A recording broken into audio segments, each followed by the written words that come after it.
Welcome, and thank you for tuning in for another episode of the Sitecore Water Cooler, the casual conversation podcast dedicated to covering all things related to Sitecore, including product updates, implementations, insights, and getting the most out of your Sitecore investment and more. I'm your guest host today, Maggie Burke, Sitecore Program Manager and Sitecore MVP at AmericanEagle.com.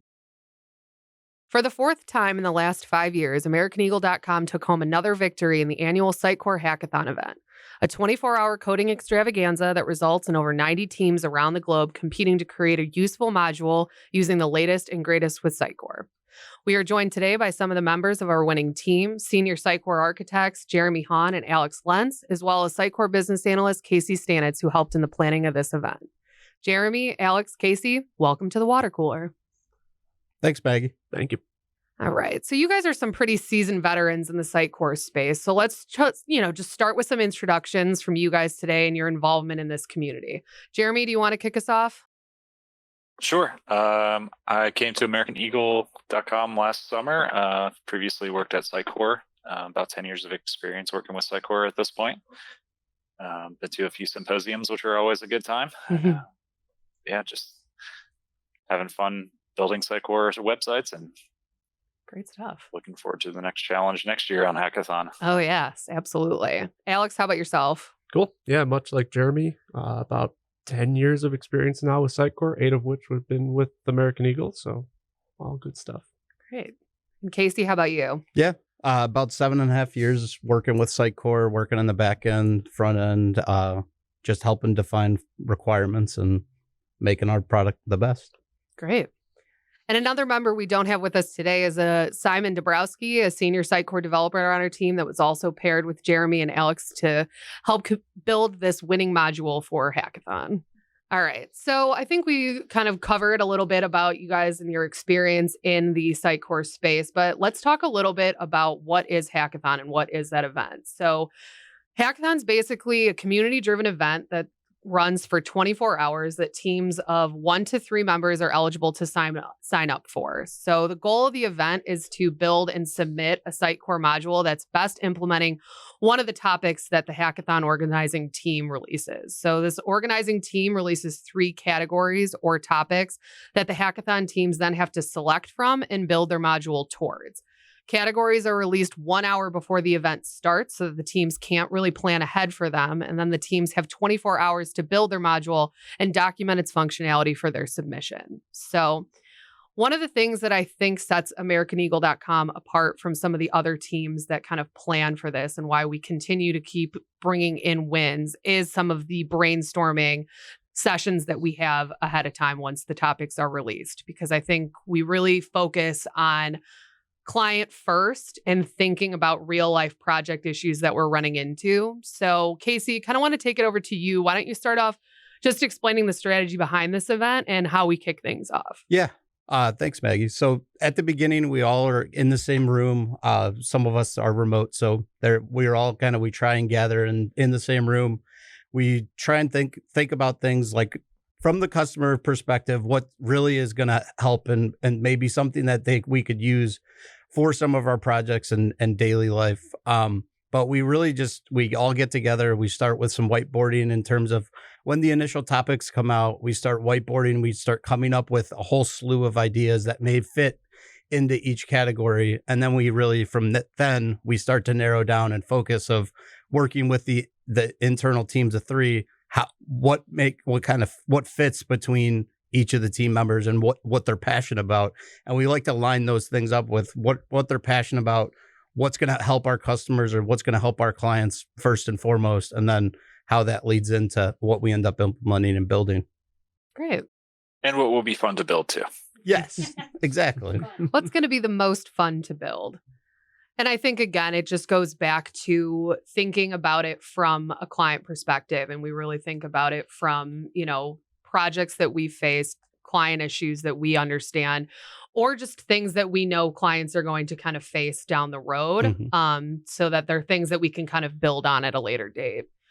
So kind of taking it over to the development team and the guys that were really involved in, the 24 hours of coding. And I will mention that this happens outside of working hours. So these guys dedicate an entire night outside of their, day-to-day 9 to 5s to work on this event. So it's definitely appreciated, the time and dedication that is spent towards this. But taking it over to the development team, Alex, can you maybe tell us a little bit about the topics that were released this year, just so that the teams and the people listening can kind of understand what the topics might have been, and then tell us a little bit about why you chose the one that you guys did.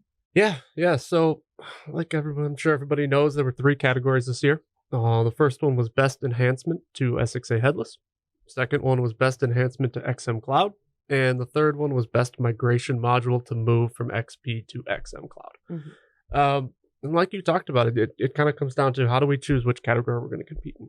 And we take a step back and we say, okay, as Jeremy said, not only do we think of, okay, what would be cool to build, what would we have fun building, but what can we build that we can also apply and use moving forward? And what is something that we've seen clients struggle with, or clients come to us and say, look, we have this problem, how do we solve it? And that's kind of when our team took a step back and said, we've seen clients moving from XP to XM, and they've had problems in this category, and how can we help them? Perfect. Yeah, and I think that's the other piece too, with Sitecore kind of moving away from legacy, this monolithic platform, and kind of moving to these different SaaS products. We know that this is going to be something that a lot of clients are going to come up against when the idea of moving to XM Cloud comes about. So I think it was a really strong proposal and a really strong idea. And it was definitely something that we, as those that were helping you guys to kind of strategize what to build, were all on board with when you guys came up with the idea. So, Jeremy, I'd like to kind of take it to you around just talking about what it was that you guys built and kind of explaining that winning submission and, how you came up with the idea. Sure. Well, we were kind of throwing a couple ideas around in each of the categories, but we went with this idea to write a module that translated script and templates into React components. And so to take a step back on what that is, as we're building Sitecore sites in SXA and previous versions of Sitecore, you spend a lot of time building all of these presentation-driven pieces, and largely in script and templates. Script is kind of a JavaScript-driven language and includes a lot of value binding from the Sitecore fields into the presentation. So you have to do a very similar thing with React as well, but it is a different language and different syntax. But that process is a very big part of the development. And because there isn't really a direct translation between the old script and templates and the new React components, we figured the best way to add some value and some efficiency to that process would be to automate some of that.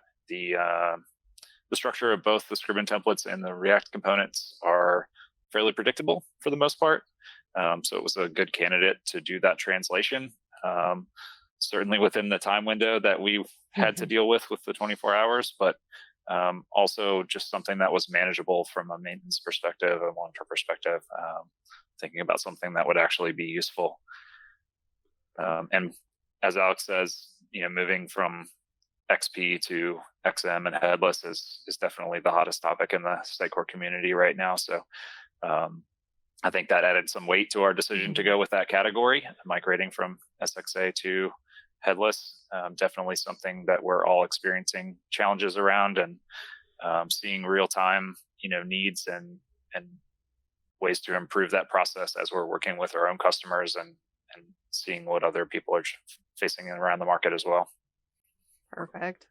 Yeah. And I think, just to reiterate again, you guys really did pick a topic and pick an idea that it's going to set up things that we can do even in the future with more of our clients as they kind of face these hurdles with moving over to XM Cloud. So thank you guys. That's great. So now I just kind of want to go into a little bit more, fun things about the event.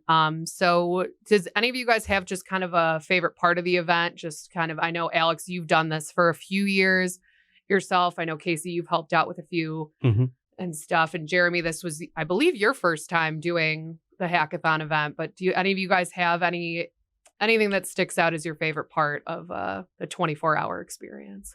Going to bed. Okay. No, but valid. On that note, I think one of the things for me was we came into this with an idea, and we said, okay, we think we can do this, but we're not entirely sure. And this year, it really, really, really came down to the wire. I mean, I think we submitted it with like 5 minutes left in the window. It was really close, and it was right at that last moment when we had the package created. We're writing the documentation, and Jeremy had a fresh copy of like 10.2 stood up or something, and he installs it, and he goes, "Oh my god, it works!" And it's actually working, and there were things missing from the module. We're scrambling to get him like different DLLs and assemblies and stuff, and he's like, "Oh my god, it actually worked! It actually spit out what we expected it to spit out, and it worked. We have something we could turn in." And it was like, that was the moment where it was like, up until that point, we're kind of like, well, we had a cool idea, but we might not have something to turn in. Right. To see it end to end and come to fruition. No, that's great. That's great.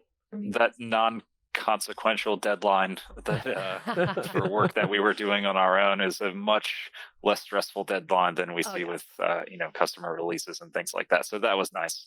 Definitely. And I would add to that, just building something that was completely of our own design with only requirements that we were the product owners at the same time that we were doing the development, and that's kind of a fun position to be in because we usually very much aren't in that role. So yeah, getting to drive what was actually being built as opposed to just reacting to requirements was great. It pushed us too. Yeah. It pushed us all out of our comfort zone, something we're not super familiar with, something we're super well versed in. So very cool. That was cool. Very cool.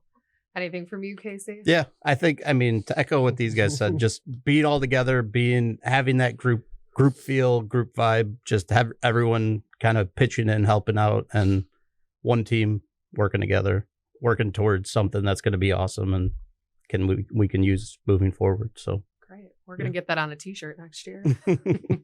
To add to that, if I can too, it's in the new world that we're all kind of used to. We're all working remotely, and we're all so isolated and separated, and to have an opportunity to come together and get to work together in the same space and the same confines for not quite 24 hours, but I cheated a little. I went home, went to bed, but it's nice to have that connection again. Yeah, absolutely. Maybe except for bringing a cot to the office. Simon did. Oh, Simon boy. did. Wow. We had there was a couple sleeping bags and blankets and things. Yeah, that is dedication, folks. That is dedication. So I went home, went to bed. All right, how about favorite snack? You got to fuel. I mean, you're right. You're working on stuff for 24 hours. Favorite snack? Oh, the nerds that I sent you to Target clusters. For. Yeah. All right. I'm glad Casey and I were able to find those. They were in like a bin somewhere. Casey, how about coffee you? A snack? Coffee is definitely a snack. Definitely. Caffeine, really. Red Bull, coffee, things like that. Great. All right.